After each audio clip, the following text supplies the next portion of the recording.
president's mandate to his commission was direct. Find out what caused the accident and prevent it from happening again.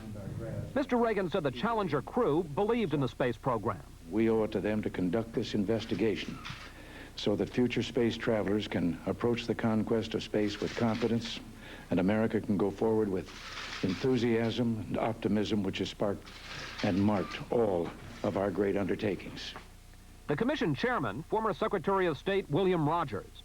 The vice chairman, Neil Armstrong, the first man on the moon. Others on the panel, former test pilot Chuck Yeager, and first American woman in space, Sally Ride. After a 1967 accident that killed 3 astronauts, Lyndon Johnson let NASA investigate. But ever since Mr. Reagan saw last week's tragedy, aides have said the public would have more confidence in an independent probe. The panel chairman said his relationship with NASA will not be hostile, but... I don't anticipate, once we get started, that there'll be a question about our impartiality or our willingness to follow any path, no matter where it leads. But officials say privately the presidential panel is largely public relations, that there is no doubt about NASA's integrity, and the space agency was going to name many of the same people to its panel. Former astronaut Armstrong indicated he didn't see the need for an independent probe. I would not have doubts about NASA being honestly able to conduct such an investigation. Officials here considered having the panel examine broader questions also about the future of the manned space program. But they limited the probe because the president had already set his policy to keep flying the shuttle. Chris Wallace, NBC News, at the White House. NASA now has recovered 11 tons of shuttle debris from the seas off Cape Canaveral as the space agency's investigation of the disaster continues. And today, more grim news. Body parts washed ashore, but it remains uncertain whether those are the remains of the Challenger crew. NBC's Robert Bazell is covering the NASA efforts, and he reports that that solid rocket is still the chief suspect. Investigators are still focusing on the right solid rocket booster as the most likely location of the cause of the explosion. The best evidence comes from a film released by NASA. The film shows that in addition to the normal exhaust from the rocket, there is an abnormal plume escaping from the side. This is apparently a leak. It grows until it seems to ignite the external fuel tank in the massive explosion, destroying the Challenger. 4, 3, 2, 1, and liftoff. Here's how the solid rocket booster is supposed to work.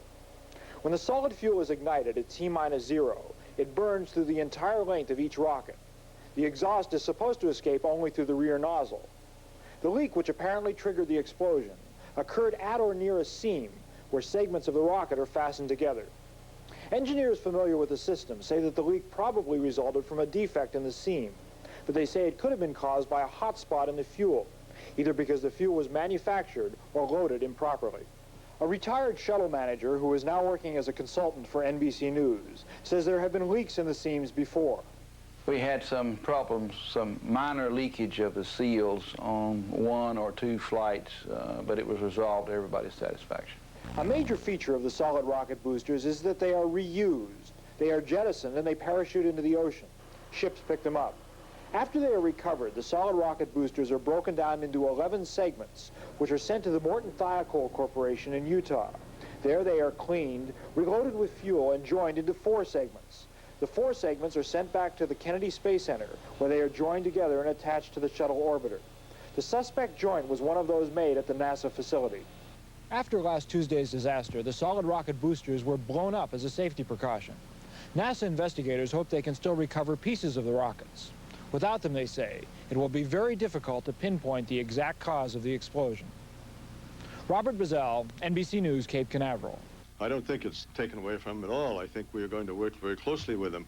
We're not going to rely solely on that investigation, and because the President felt that there should be an overall commission that made the final recommendations in the final report, we're going to make it. Ironically, NASA's Interim Investigating Board held a meeting this afternoon at Cape Canaveral. Perhaps its last, now that it's out of business. Acting NASA Administrator Graham offered no complaint about this turn of events, but Neil Armstrong spoke up for the integrity of his old agency. Based on my experience, I would not have doubts about NASA being honestly able to conduct such an investigation. Actually, NASA will continue to provide the main expertise for the investigation. No one else can do it. But White House officials wanted to make certain that the public had complete confidence in the outcome. So that's why today's commission. Sam Donaldson, ABC News, the White House. Well, NASA has now expanded the area where it is searching to roughly 20,000 square miles of the Atlantic. 2 targets on the ocean floor were finally examined today. Some people thought they might be the crew compartment. A closer inspection revealed they were a helicopter and a small airplane. One search team did find this cylinder, probably a fuel tank for the orbital maneuvering system. And the search for why it happened? As ABC's Lynn Scher reports tonight, the spotlight is presently on the solid rocket boosters. NASA let reporters and photographers see Challenger's launch pad today for the first time since liftoff. But security guards and a fence served as reminders that everything related to the shuttle disaster is still under investigation. The fire that consumed Challenger seems to have begun here, above the normal flames of the solid rockets designed to hoist Challenger towards orbit. These pictures were taken from a beach north of the pad, and combined with the more familiar shots from other locations, they provide graphic evidence of the shuttle's deadly trip. From this angle, the launch looks normal. But 58 seconds after Challenger left the pad, this tongue of flame that doesn't belong on the right-hand booster. It seems to be burning through, either at one of the seams where the rocket segments are bolted together, or where the rocket is attached to the huge fuel tank. And the flame seems to be the source of the plume clearly visible in the more familiar angle. As the unusual flame grows, it climbs up the stack, now a bright orange torch aimed at the shuttle and its fuel tank. Some 13 seconds after it first appears, the shuttle is destroyed.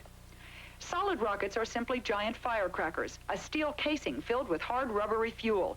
The rocket is ignited by a fireball that sends the flame down a hollow core. The fuel burns from the inside out, building up pressure that's channeled down the nozzle to provide more than 2 million pounds of thrust. A leak or rupture anywhere in the structure would obviously dilute the thrust and endanger the flight. And there have been published reports that Challenger's right rocket booster lost power before the explosion.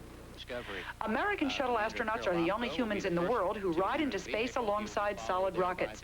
In fact, NASA had so much confidence in their 2 firecrackers that they had no sensors measuring their temperatures during ascent. The problem with firecrackers is they cannot be stopped once they're lit. That's why NASA provides no realistic escape plan for the crew during the booster's 2-minute burn. Shuttle crews never even train with their entire control team for a ditch during that time. The one previous problem with the solid rocket booster turned up after the 8th shuttle blasted off. It turned out the nozzle on one booster had come close to burning through. A similar suspect nozzle was replaced on the next flight. And as workers today at the Kennedy Space Center readied parts of solids for some future shuttle launch, a report has surfaced claiming shoddy workmanship was responsible for damage to a booster section intended for last week's mission. The section was replaced. We do know that parts of the rocket in question were flown before. What we don't know is whether Morton Thiokol, who makes the rockets, made a mistake in production, or whether United Space Boosters who service the rockets may have mishandled them. What we do know is that shuttle controllers have started working again, looking at a possible unofficial June launch as something to plan to. Lynn Scher, ABC News, Johnson Space Center, Houston. President Reagan today appointed a special board of inquiry to find the cause of the Space Shuttle Challenger disaster.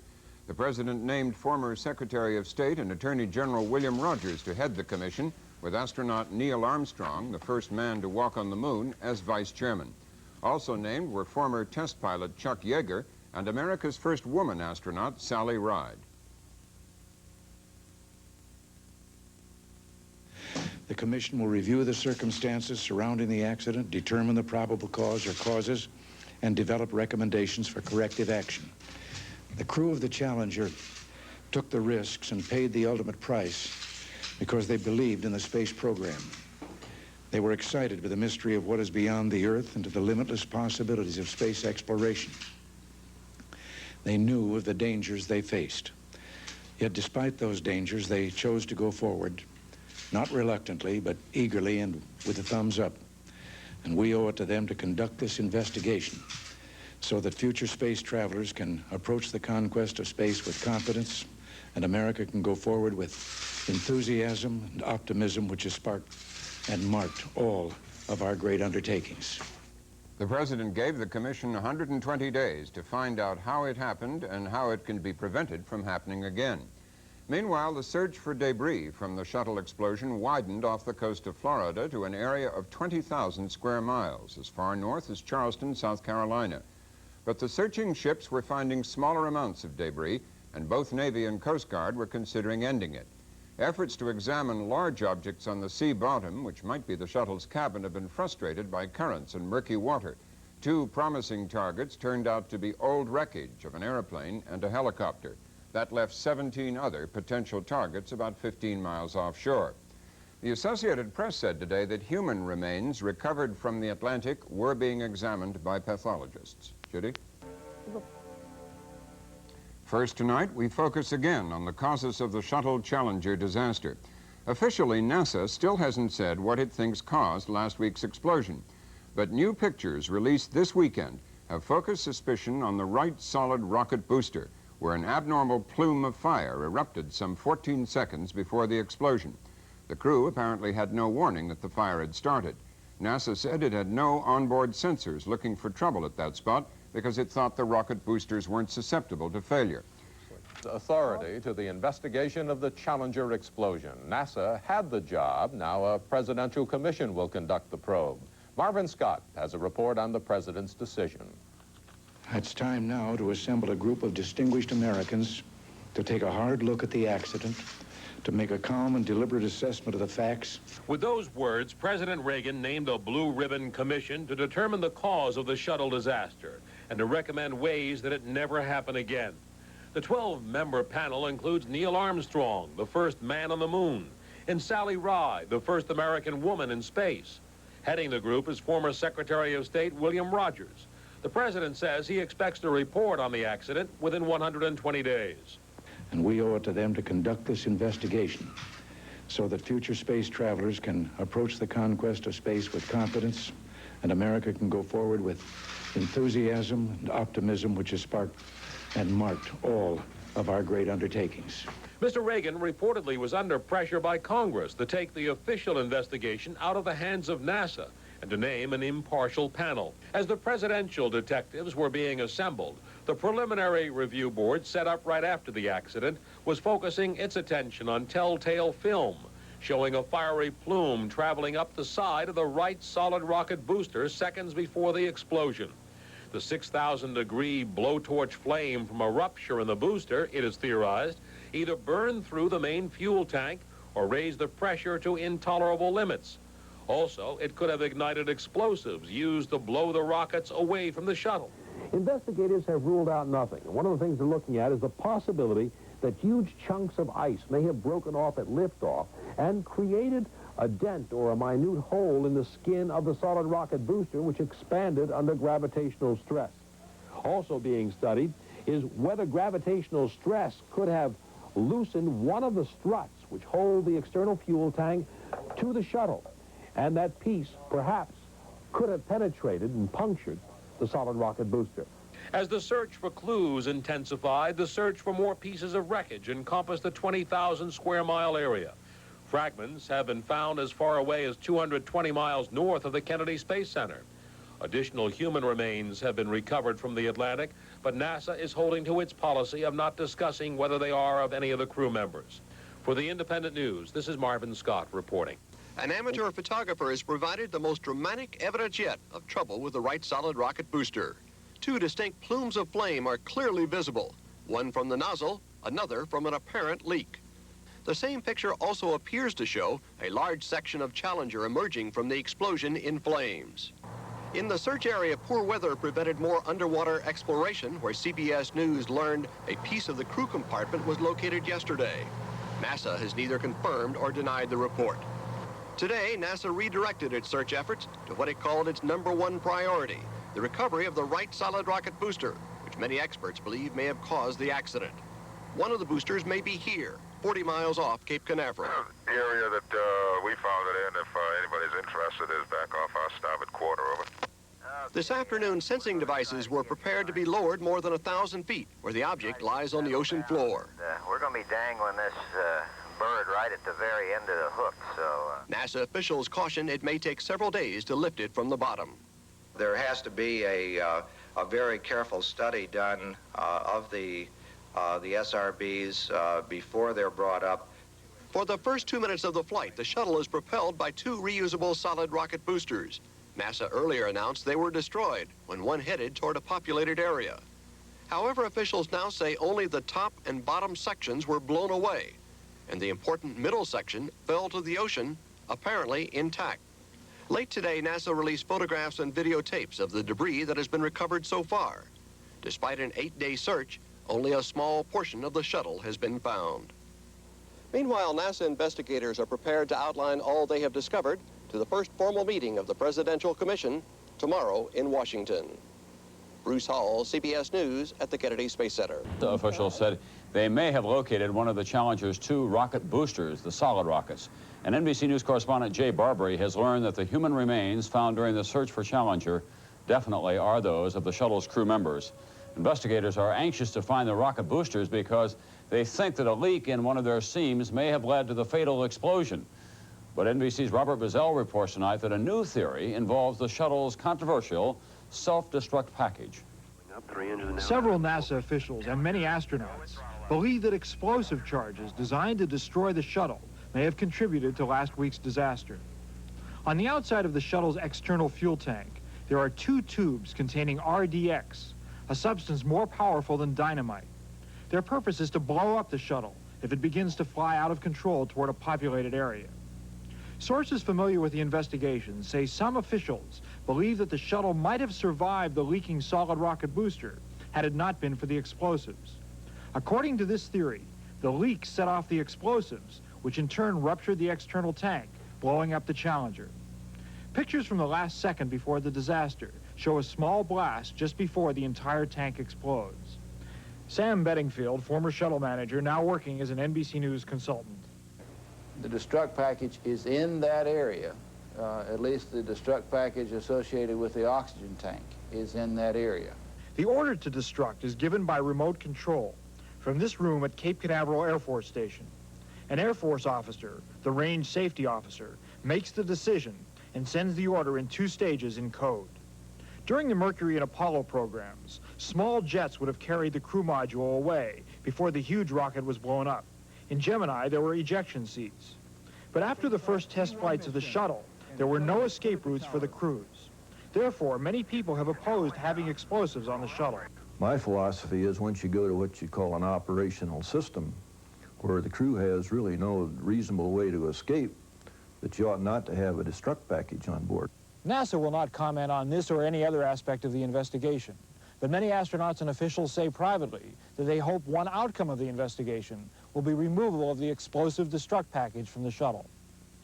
Robert Bazell, NBC News, Cape Canaveral. The president will have something to say about space travel this evening, but his focus will be on the economy. Here's our White House correspondent, Sam Donaldson.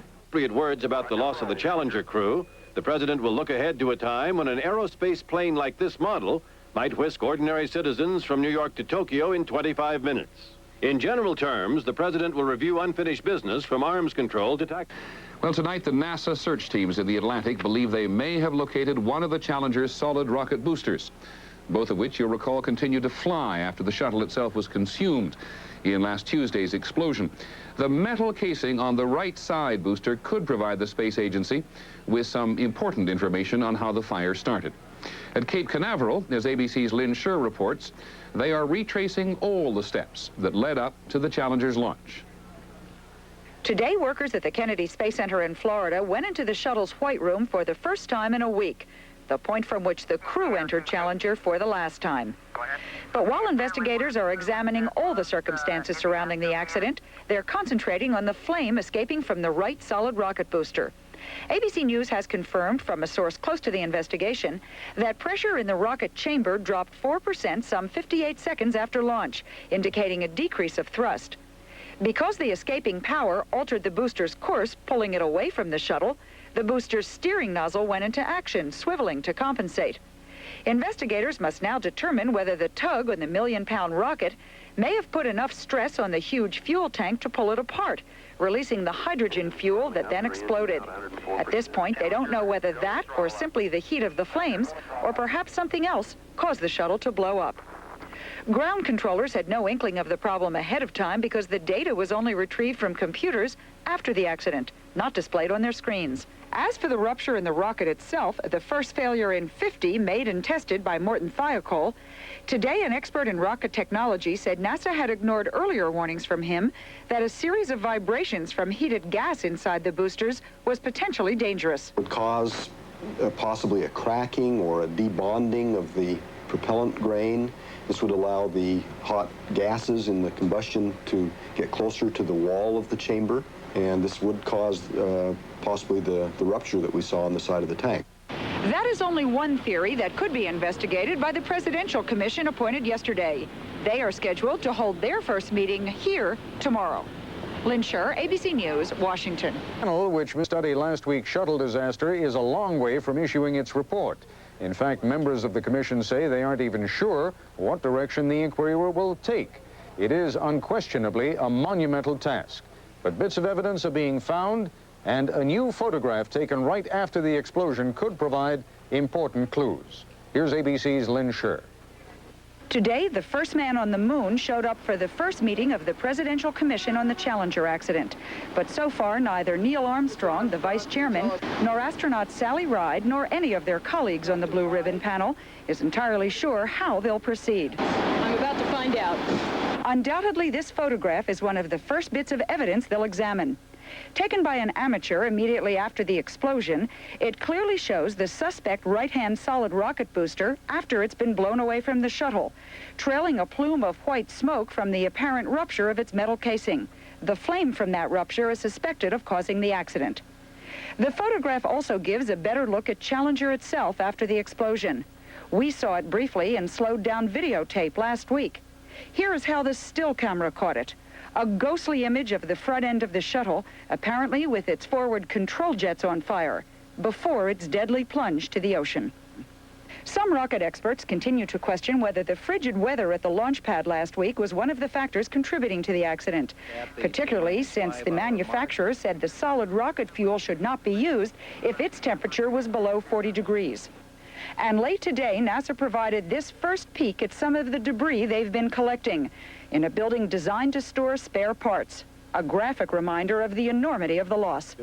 Ironically, NASA held its 1987 budget briefing for reporters here in Washington today. And although there is no request for funding for a shuttle to replace Challenger, officials said an account has been set up to handle contributions that are unsolicited but well-meaning. But it's measured in the thousands, whereas the cost of a new shuttle is measured in the billions. But a new shuttle won't be considered, and none of the remaining 3 will be flown until NASA knows why Challenger was destroyed. We can expect some of those answers tomorrow when the investigators from Florida make their report to the Presidential Commission. Lynn Scher, ABC News, Washington.